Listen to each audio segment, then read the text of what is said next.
Souvent on parle des réussites, c'est bien, c'est beau, c'est vendeur, c'est bien pour faire des belles vidéos aussi, mais on parle plus difficilement de ses échecs. Ou alors on va te parler des échecs qu'on veut bien te parler. Voilà. Là aujourd'hui dans cette vidéo, je vais te parler des trucs même les plus intimes, des plus grosses difficultés que j'ai eues. Donc le but c'est simplement de te montrer, déjà de t'expliquer des choses que tu sais pas forcément sur moi, pour te montrer que d'où je suis parti, c'était pas gagné. Et puis aussi de te montrer que quand on voit une réussite, quand on voit ce qu'on peut bien nous montrer sur les réseaux sociaux, etc. Eh bien derrière se cachent aussi d'autres choses. Je trouve que c'est important de les connaître parce que si aujourd'hui tu as des difficultés, comme la majorité des gens, si aujourd'hui tu as du mal à atteindre tes objectifs ou tu penses que c'est difficile, bah, tu puisses te rendre compte que non, pour les autres aussi ça a été difficile et que rassure-toi, là où tu en es c'est totalement normal et que c'est normal de galérer, c'est normal d'avoir des problèmes. Futur entier, chicos chicas. Oh là, c'est un plaisir toujours de t'accueillir dans cette vidéo. Je suis cash et j'adore tellement te les faire parce que je te les fais toujours dans ce cadre-là, donc c'est toujours un plaisir de te faire ces vidéos. J'espère que tu vas bien, que les investissements se passent bien et que tu suis bien toutes les vidéos, posts et stories que je te fais régulièrement. Parce qu'en ce moment, c'est quand même très actif. Je t'invite d'ailleurs à me suivre sur Instagram. Je sais que beaucoup de gens sont sur YouTube, ils ne me suivent pas forcément sur Instagram. C'est là où c'est le plus facile pour moi de partager. Tu vois, je vais rencontrer un investisseur, je vais te faire une photo d'un décor qui est ici. Dernièrement, j'étais dans une maison qui était en construction, une maison de luxe de 1000 m². J'ai rencontré un investisseur en Colombie. Voilà, à chaque fois je te partage ça en story Instagram. C'est plus facile pour moi que sur YouTube. YouTube c'est plus long, il faut que je me poste, je fasse la vidéo, il faut que je l'upload, il faut faire une miniature, mon équipe l'upload, faire une miniature, tout ça c'est long, donc c'est moins spontané. Donc je t'invite vraiment à me suivre sur Instagram. Bref, alors, sujet du jour de cette vidéo, mes plus grosses difficultés. Souvent on parle des réussites, c'est bien, c'est beau, c'est vendeur, c'est bien pour faire des belles vidéos aussi, mais on parle plus difficilement de ses échecs. Ou alors on va te parler des échecs qu'on veut bien te parler. Voilà. Là aujourd'hui dans cette vidéo, je vais te parler des trucs même les plus intimes, des plus grosses difficultés que j'ai eues. Elles sont bien souvent plus personnelles que ce qu'elles sont professionnelles au final. Donc le but c'est simplement de te montrer, déjà de t'expliquer des choses que tu sais pas forcément sur moi, pour te montrer que d'où je suis parti, c'était pas gagné. Et puis aussi de te montrer que quand on voit une réussite, quand on voit ce qu'on peut bien nous montrer sur les réseaux sociaux, etc. Eh bien derrière se cachent aussi d'autres choses. Je trouve que c'est important de les connaître parce que si aujourd'hui tu as des difficultés, comme la majorité des gens, si aujourd'hui tu as du mal à atteindre tes objectifs ou tu penses que c'est difficile, bah, tu puisses te rendre compte que non, pour les autres aussi ça a été difficile et que rassure-toi, là où tu en es c'est totalement normal et que c'est normal de galérer, c'est normal d'avoir des problèmes, c'est le but de tout objectif et de tout grand rêve. Bref, alors je vais démarrer par plus jeune, une des plus grosses difficultés que j'ai eues. J'étais timide, maladif. Oui, je sais que tu me crois pas, je te jure, pourtant aujourd'hui je te fais des vidéos, mais j'étais un grand timide. Alors, jeune, faut te dire que mes parents me laissaient dans un coin, même jusqu'à début ado, ils me disaient on te laissait dans un coin, tu bougeais pas, tu disais rien. Et même quand ma mère elle me disait, tu vois peut-être à 12-13 ans, elle me dit bah, tiens je te donne des sous, va acheter une baguette à la boulangerie. Je te jure, je me rappelle, j'ai des scènes comme ça dans ma tête où je parlais à la boulangère, elle ne m'entendait pas. Elle me disait allô, quoi, pardon, enfin, j'entends pas ce que tu dis, je devais répéter 3-4 fois les mêmes choses. Et ça a duré jusqu'à un petit peu dans mon adolescence quand même. Donc j'étais très timide, jusqu'à, je vais dire, 17-18 ans, ça s'améliore un petit peu, mais j'étais quand même considéré comme plutôt timide. Jusqu'à 20 ans encore un petit peu, mais ça allait mieux. Donc voilà, donc quand tu me vois aujourd'hui parler devant des centaines, des milliers de personnes, faire des vidéos ou ce genre de choses, eh bien sache que c'était pas gagné au départ. Ensuite, j'ai été gros. Oui aussi, tu vas peut-être pas me croire, faudrait que je te montre une photo, mais quand j'étais adolescent, j'étais bien, tu vois, j'étais bien boulotte, tu vois, je mangeais bien, j'avais beaucoup de fourchettes. Donc j'étais gros aussi, en fait, le fait d'avoir été timide et gros, surtout adolescent, bah voilà, tu connais les ados, tu connais le collège, etc. Ça m'a valu plusieurs moqueries, ça m'a valu pas mal de moqueries d'ailleurs. Ce qui n'a rien arrangé à la confiance en soi. Donc du coup, je rajoute le troisième point, je suis parti dans ma vie avec une confiance en moi qui était proche d'un parking souterrain, tu vois. Qui était bien en dessous du niveau 0. Donc ça a été compliqué. Et ça a été jusqu'à l'âge de 20, 21, 22 ans. Ça a commencé à s'améliorer à partir de 17, 18 ans. J'expliquerai pourquoi, peut-être que tu le sais au travers de mon livre. Mais ça n'a pas été simple. Pour ajouter à ça, j'avais des gros problèmes avec les filles. Bah oui, tu t'en doutes, si en plus t'es ado, t'es gros, tu n'as pas confiance en toi et t'es timide, bon, bah, on peut faire ce qu'on veut. C'est pas forcément ce qui attire le plus les filles, tu vois. Donc pour rajouter à ça, bah, évidemment, bah, j'avais du mal à parler à une fille, j'avais du mal à plaire. Et donc bah, quand t'es jeune et en plus quand t'es ado et que t'es en train de te construire, bah, ça en rajoute un petit peu, tu vois. Donc partant avec ce super bagage adolescent, tu vois, ce méga combo de tout en même temps, eh ben, j'étais prêt à affronter ma vie de post-ado et de jeune adulte. Alors attaquons maintenant le sujet de l'école.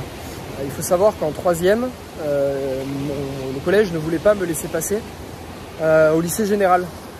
Ni la conseillère d'orientation, ni les profs, etc. Ils estimaient que j'étais pas forcément assez bon pour aller en lycée général. Donc ils m'ont recommandé de faire un CAP. Alors, moi c'est ce qu'on fait, attention, il n'y a pas de dénigrement dans le CAP, c'est ce qu'ont fait mes parents. Ma mère a un CAP coiffure, mon père a un CAP parleur. Ils ont arrêté l'école entre 14 et 15 ans tous les deux. Mais c'est pas forcément ce que j'avais envie de faire. Moi à ce moment-là, je voulais rentrer dans la marine nationale, je voulais être militaire, je voulais avoir mon bac pour viser une école de sous-officier. C'est pas du tout ce que je voulais. Donc j'ai forcé et je suis quand même passé, tant bien que mal, limite au lycée général.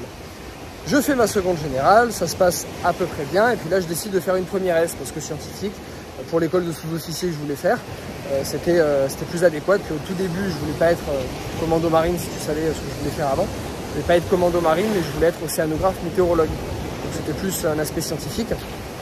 Et donc bah, après quand j'ai commencé à prendre du sport, au challenge, à ce genre de choses, bah, je suis plus parti sur un aspect, sur un côté terrain, et je voulais plus, je me reconnaissais plus dans les commandos plutôt que dans l'océanographe.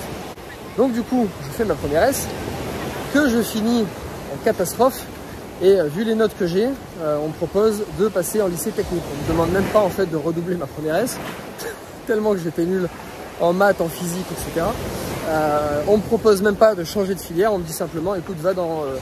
tu vas passer en filière technique. Donc, je crois que c'était STG à l'époque, je crois que sciences techniques de gestion, quelque chose comme ça. Enfin bref, sans dénigrer non plus, mais ça ne valait pas un lycée, ça ne valait pas un bac général. Donc je force encore une fois, tant bien que mal, je forçais, ça je sais forcer, mes parents m'ont bien aidé aussi, mais c'est tout ce que j'ai à ce moment-là. Donc je force, et j'arrive tant bien que mal à faire changer de filière et à faire économique et sociale, ES. Et là, première ES, je me plais beaucoup plus parce que je commence à prendre goût à l'économie, au commerce, etc. Et en fait, le fait d'appliquer des maths, non plus à quelque chose de plus théorique et scientifique, mais d'appliquer des maths plutôt à quelque chose de pragmatique et d'économique, ça marche beaucoup mieux en fait. Malgré que j'avais une option en maths, donc j'étais sur le niveau haut en fait de maths de l'éco. J'avais des super notes, je crois que j'avais entre 16 et 18, quelque chose. J'étais très bon alors que j'étais pas bon avant. Donc ça peut servir à des jeunes qui sont en cours ou à des parents qui veulent leurs jeunes qui butent contre quelque chose. Bah, c'est peut-être que c'est pas vu du bon angle, c'est peut-être que voilà, ils sont peut-être pas dans la bonne filière, peu importe. Donc en fait, c'est pas que j'étais pas bon en maths, c'est juste que les maths appliquées de cette manière-là, ça me parlait pas. Par contre, je devais avoir un sens pour le business à ce moment-là, de dire combien on achète, combien on vend, les marges qu'on dégage et de mettre un aspect économique. Ça me plaisait beaucoup plus. Donc, je suis très nul à ce moment-là sur tout ce qui est filière littéraire, en communication, en expression orale. Je m'exprime à peu près comme un petit jeune qui sort de HLM, parce que je suis un petit jeune qui sort de HLM. Donc, niveau expression orale, conjugaison, syntaxe, c'est pas la folie. Et niveau expression écrite, voilà, c'est pas la folie non plus. Je fais à peu près une faute à chaque mot. Et la syntaxe est aussi largement à revoir.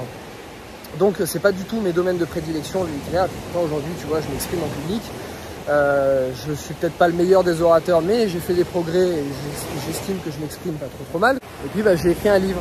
C'est moi qui ai rédigé mes expressions, mis à part de la relecture sur quelques tournures de phrases ou sur de l'orthographe.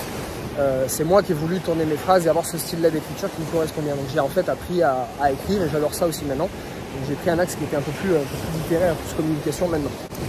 Je termine et j'ai une opportunité en or de travailler dans un cabinet en gestion de patrimoine. Alors évidemment, j'ai pas le niveau parce que j'ai un bac plus 2 qui font un bac plus 5 normalement. Mais j'ai quelqu'un qui a son propre cabinet, qui m'a à la bonne et qui me dit voilà, j'ai envie de recruter un savoir-être. Et la seule chose que j'avais à ce moment-là, j'étais pas une foudre de guerre comme on dit, j'étais pas une flèche en termes d'intelligence, il faut le dire. J'avais pas beaucoup de réflexion. Par contre, j'étais un bélier pur, quoi. C'est-à-dire, je fonçais. S'il fallait y aller, fallait y aller. J'ai toujours bossé dans ma vie, j'ai toujours bossé sur les chantiers avec mon père. Donc, s'il fallait travailler 12 heures, 13 heures par jour, je ne rechignais pas et je travaillais. Et donc c'est ce qu'il voulait, il voulait me former en interne. Donc j'ai été formé en interne, j'ai passé tous les agréments de moi-même en interne. Et ensuite j'ai commencé à travailler avec son accompagnement au départ et puis ensuite en indépendant et seul après. Il faut savoir que mes tout premiers clients en gestion de patrimoine, donc quand on parle de gestion de patrimoine, on parle des riches personnes qui avaient beaucoup d'argent, on plaçait des centaines de milliers d'euros, on avait des cas de succession très complexes à résoudre. Ouais.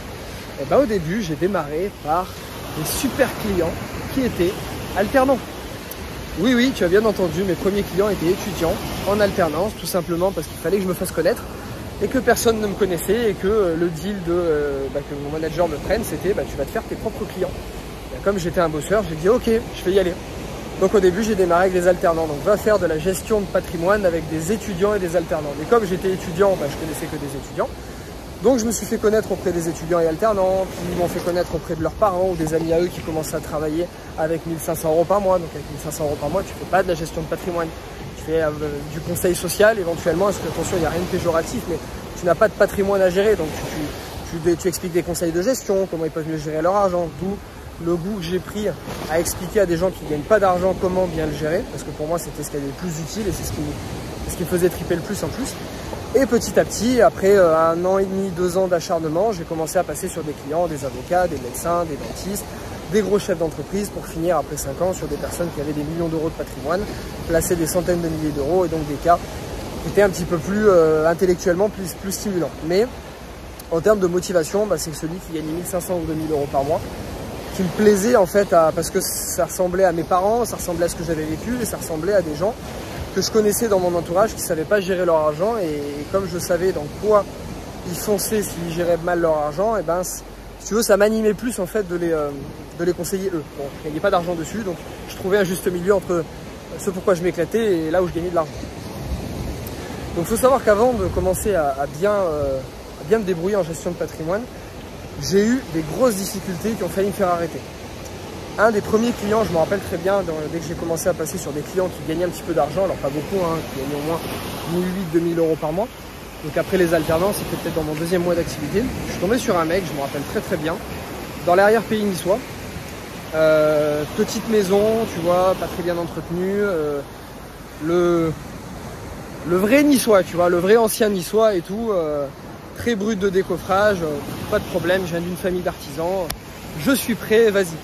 Et donc moi je rentre avec mon petit costard cravate, tout frais, rasé de près, à 21 ans, jeunot, timide aussi parce que je me déplaçais chez des gens, donc au début c'était pas facile de discuter avec des gens que tu connais pas quand tu es timide, mais ça a appris justement à vaincre ma timidité.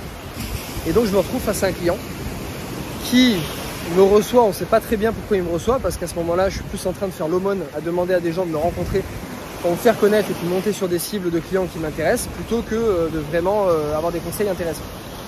Et donc je suis face à un mec qui allume la télé, qui met le match de tennis et qui me dit ouais, je regarde le match de tennis parce que je sais même pas s'il me dit pourquoi en fait, juste il regarde le match et qui écoute 1 mot sur 2 de ce que je lui dis et qui me regarde à peine pendant le rendez-vous et qui en fait regarde son match de tennis. Et comme à ce moment-là j'ai 21 ans, que je suis un petit jeune et que j'ai pas confiance en moi et que je suis tout timide, et j'ai pas, excuse-moi du terme, les cojones, parce qu'on est ici au Mexique, de lui dire oh tu vas l'éteindre ta télé, je crois que je suis là pourquoi moi.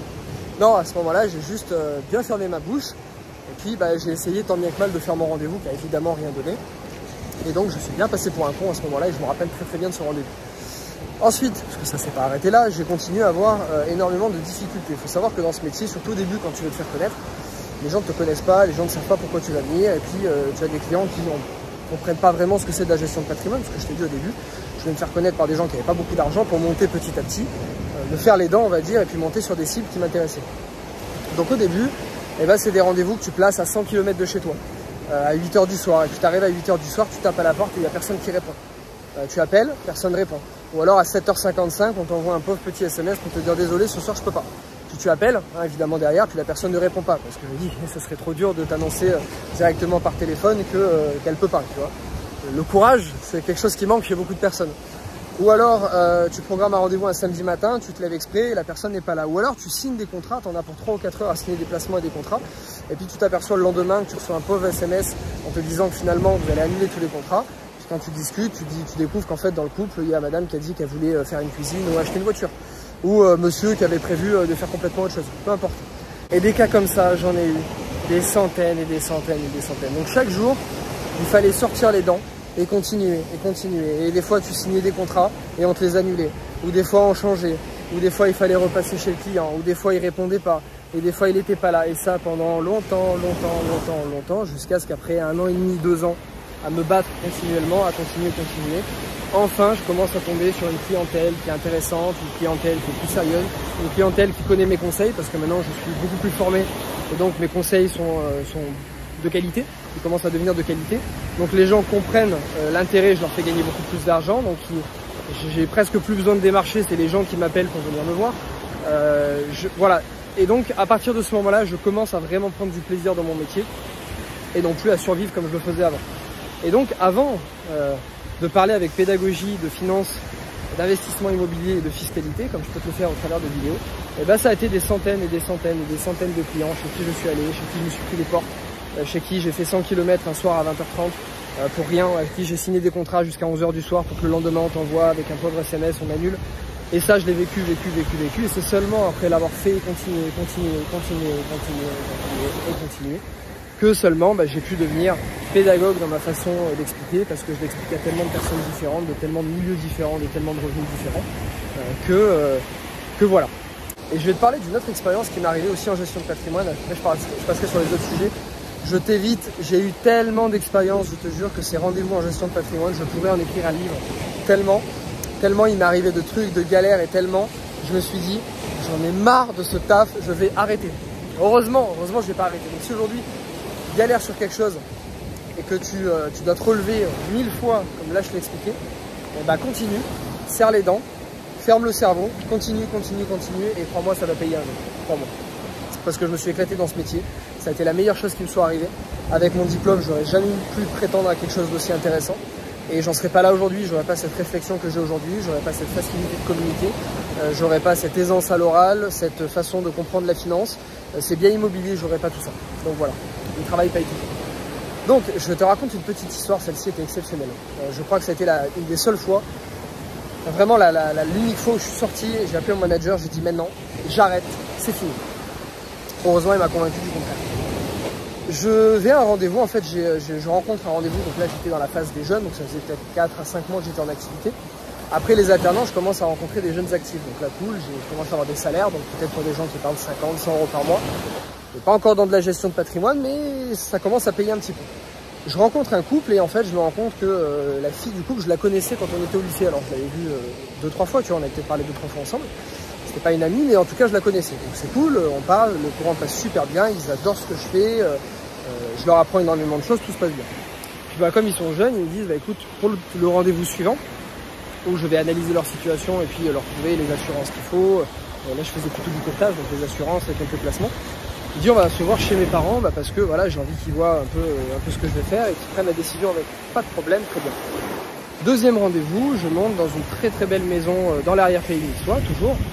Et puis donc j'arrive et je tombe sur un monsieur très grand, charismatique, imposant, tu vois. Je savais pas, je crois que c'était un chef d'entreprise d'une très très grosse entreprise ou le manager ou le directeur d'une très très grosse entreprise. Donc quelqu'un qui avait du caractère. Moi j'étais encore tout jeune à ce moment-là, plutôt discret et tout va bien. On rentre, on fait le rendez-vous, il me laisse parler, j'explique et tout, et puis à un moment il me dit, droit comme ça, écoute, de toute façon tout ce que tu fais on s'en tape, c'est de la merde, ma fille ne signera rien. Comme ça. Là, je me prends un mur dans la tronche. Je dis ok, pourquoi et là, il me démonte sans avoir vu les contrats, peut-être même sans le savoir. Rien à voir, hein. Donc je sais pas, peut-être ma gueule, elle lui est pas revenue. Il me démonte sur place. Alors moi, je suis chez lui. Je t'ai dit, à ce moment-là, j'ai 21 ans. Aujourd'hui, j'ai 30 ans. Pas la même confiance, ça se passerait pas de la même manière. Mais à ce moment-là, j'ai 21 ans. Puis je représente une marque aussi, je représente ma compagnie, je représente une image, le nom de ma société. Je peux pas dire vous me prenez pour un con, comment vous me parlez. Je dois quand même garder une certaine éthique professionnelle. Surtout à ce moment-là où je suis très pro. Et donc il me démonte sur place. Finalement, il signe rien et honnêtement, je me fais humilier. Vraiment, je te le dis sans aucune, honnêtement, je me fais humilier. Maintenant, avec le recul, ça me fait rire, tu vois, parce que je suis sorti de rendez-vous, d'être 10h du soir. Je me tape 1 heure de route. Donc tu vois, j'arrive à 11h chez moi, c'est à peu près ce qui se passait avant. Je rentrais entre 21h et 23h avant. Donc j'allais le chercher, l'argent que j'ai gagné. Et là, je me rappelle très bien, j'appelle mon manager sur le retour de la voiture. Et je lui dis, tu sais quoi, j'arrête tout, j'en ai marre de ce métier, j'en peux plus, tous les jours c'est pareil, enfin bref, tu vois quoi. Je lui dis que j'en ai marre et tout, il me dit, écoute, dors, on en parle demain. Demain, on a débriefé, on en a parlé, etc. Et heureusement, et cette expérience, mec, je dis merci même à ce mec si un jour... D'ailleurs, s'il voit cette vidéo, ou si un jour je retombe sur lui, je lui dirai merci parce qu'il m'a forcé à sortir les dents encore plus vite que prévu. Il m'a montré, il m'a endurci encore plus, et quand je suis continué ce métier, j'étais encore plus endurci. Et j'ai su que c'était vraiment ça que je voulais faire parce que je voulais voilà, aider les gens à gagner plus d'argent. C'était mon truc, c'était en moi. Donc comme c'était en moi, pouvait se passer à peu près n'importe quoi, même si des fois je me démotivais, la motivation revenait. C'est un petit peu comme quand des fois je fais des vidéos, des trucs, des fois je suis fatigué, des fois j'ai peut-être pas envie, des fois. Mais au final ça revient parce que c'est mon truc, c'est en moi, voilà, ça vient de mon histoire familiale, j'ai envie de faire ça, donc ça se fait presque automatiquement. Donc voilà, ça c'était une difficulté extraordinaire. On continue, il y en a d'autres. Allez, on va finir par une petite dernière. J'ai mis 3 mois avant de tourner ma première vidéo, c'était même pas sur YouTube, c'était sur Facebook au début. Parce que faut savoir que quand j'ai démarré les formations, c'était en format présentiel, en format dinosaure, c'est-à-dire en face, dans un hôtel, 12 à 15 personnes, 2 fois plus cher parce qu'il fallait payer les frais de l'hôtel, la nourriture, etc. Bref, c'était pas du tout le même format que maintenant. Et moi, je suis pas réseaux sociaux à la base. Moi, je n'avais pas Instagram. Facebook, j'y allais une fois, je t'ai dit, pour poster mon anniversaire ou remercier les gens pour mon anniversaire, mais c'est tout. Je n'ai pas posté en fait les trucs sur moi. Je voyais pas l'intérêt. Voilà. Donc, j'étais pas réseaux sociaux et surtout, j'utilisais pas YouTube. J'avais pas le réflexe, moi, d'aller chercher un truc sur YouTube. C'était pas... Et je comprenais pas que des gens le fassent, tu vois. Je comprends que maintenant des gens le fassent. Maintenant, j'utilise YouTube, j'utilise Instagram, j'utilise tout. Mais au début, je comprenais pas, j'utilisais pas. Et si tu veux, j'avais un pote à moi qui, lui, suivait énormément de choses. Les États-Unis suivaient beaucoup d'Américains. Il se formait sur énormément de domaines, sur la finance, sur l'immobilier, sur plein de trucs. Et il me dit, écoute, moi je suis plein d'Américains, ce que tu fais c'est cool et tout en France. Il me dit, tu devrais faire des vidéos. Moi je dis, écoute, moi pas du tout. Moi le format présentiel ça me va. Moi je suis pas vidéo, j'ai pas envie de montrer ma tête à tout le monde. C'est pas du tout mon truc. Il me dit, écoute, franchement, tu devrais le faire. Ça marche super bien et tout, et tu verras. Pendant 3 mois, il m'a répété, donc Alex, si tu suis cette vidéo, tu sais que tu te reconnaîtras. C'est un de mes tout premiers de participants de formation. Et donc, il me dit pendant 3 mois, fais des vidéos. Moi, je dis non, arrête, tu me saoules, non. Et puis je réfléchis, et puis un jour, je dis bon, je vais quand même essayer pour voir. Et donc, après 3 mois, je me décide, donc c'était à Barcelone, c'était vers le début de mon tour du monde. Je venais de faire un tour du Mont Blanc pendant une semaine, je venais de faire une grosse rando de 180 km. Et là, je file à Barcelone, juste avant de partir en Thaïlande pour mon stage de boxe thaï. Et donc, je démarre à Barcelone, je fais ma toute première vidéo que je mets une matinée à tourner. Je fais exprès d'y aller tôt le matin, je cherche un hôtel avec une petite terrasse sympa et tout pour avoir une belle vue. Je fais exprès d'y aller tôt le matin, je dis comme ça il n'y aura pas trop de monde parce que comme je suis encore, même si je parle en public, en formation devant 15 personnes, je me débrouille plutôt bien. Je parle devant des clients mais je ne sais pas parler en vidéo. Donc comme ta première vidéo, tu es là, tu as peur, tu stresses, tu n'arrives pas à parler à un écran en fait. Il faut savoir que c'est bizarre de parler à un écran, un objectif comme je te le fais. Au début, c'est bizarre parce qu'on est habitué à avoir des émotions face à nous. Donc, parler face à une personne, tu as des yeux, tu as des émotions. C'est comme si ça te faisait penser à ce que tu devais dire. Parler à un écran, parler à un objectif, c'est comme si ça te faisait oublier ce que tu devais dire. Et donc, c'est très perturbant au départ. Voilà, faut le savoir. Et donc, je démarre ma première vidéo. Puis, dès que quelqu'un arrive sur la terrasse d'hôtel, je suis tellement stressé que du coup, j'arrête ma vidéo et j'attends qu'il parte. Et du coup, pour tourner, alors tu regarderas cette vidéo sur YouTube, c'est Investir à Barcelone. Et elle a plutôt plu cette vidéo au départ, c'est vrai que j'ai quand même pas la même aisance que maintenant. Et surtout la vidéo, j'ai dû mettre 4 heures à la tourner. J'ai mis la matinée entière parce qu'à chaque fois que quelqu'un venait boire un verre, pendant 1 heure il venait boire un verre, et pendant 1 heure j'étais là, je buvais mon café, je faisais mes trucs sur le téléphone et j'attendais qu'il parte avant de continuer la vidéo. Voilà. Donc pour 15 ou 18 minutes de vidéo, je crois que j'ai mis quasiment 4 heures à la tourner, 3 mois avant de me décider.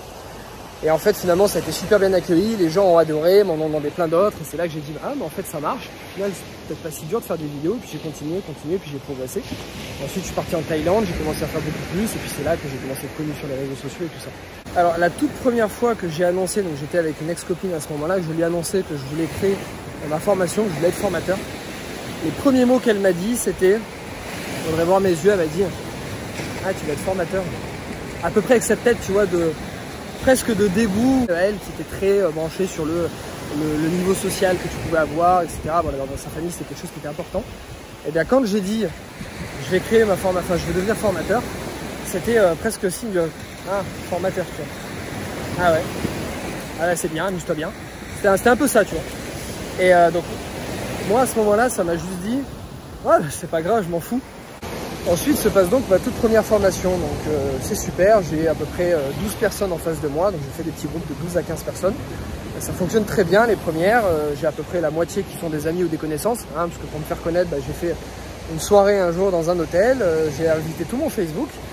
Et puis évidemment je connaissais, enfin c'était que des potes ou des potes de collège, des amis, etc. Et puis j'ai dit bah voilà, j'ai acheté tant de biens immobiliers en tant de temps, je quitte mon job, je pars faire un tour du monde, je vous explique comment j'ai fait. Donc les gens hyper curieux, parce qu'il y avait personne qui faisait ça à l'époque, hyper curieux et tout, ils viennent et puis donc j'explique ça, j'explique ma formation. À l'époque la formation se faisait en présentiel, en groupe de 12 à 15 personnes, elle était beaucoup plus chère que maintenant. Et donc j'explique ça et donc je me retrouve avec ma première session de formation avec la moitié des personnes qui sont des potes, connaissances du collège, lycée ou alors des potes de potes. Donc tu vois, ça se passe quand même plutôt bien, l'ambiance est assez cool. Ils sont quand même très très indulgents, mais je démarre ma formation.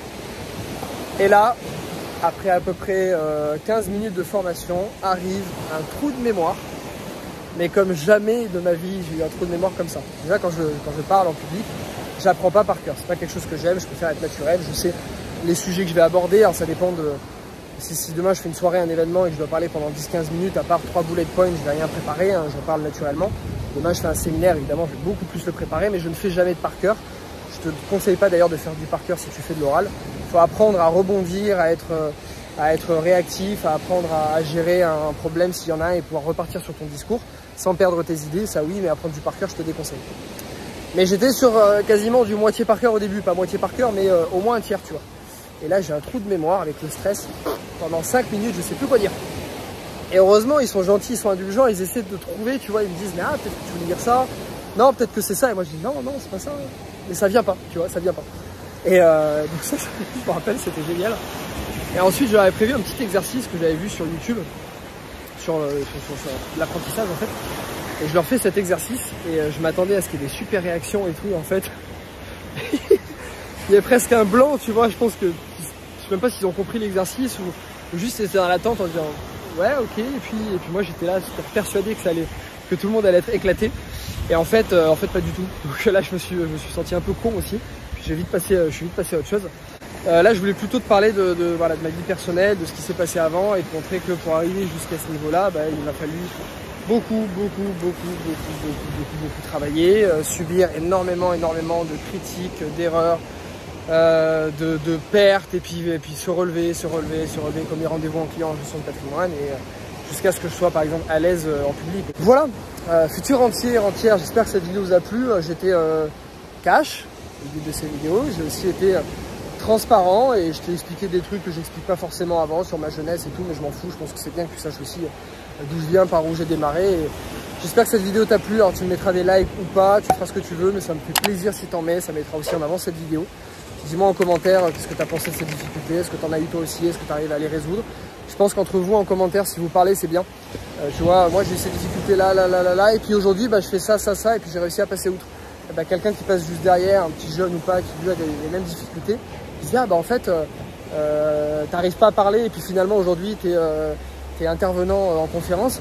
Ah ouais, c'est cool, ça me donne envie, ça me motive. Voilà. Les amis, c'était un plaisir. Je t'envoie encore le bonjour du Mexique. Je te souhaite une très belle journée. Et je te dis à très bientôt pour la prochaine vidéo. Ciao.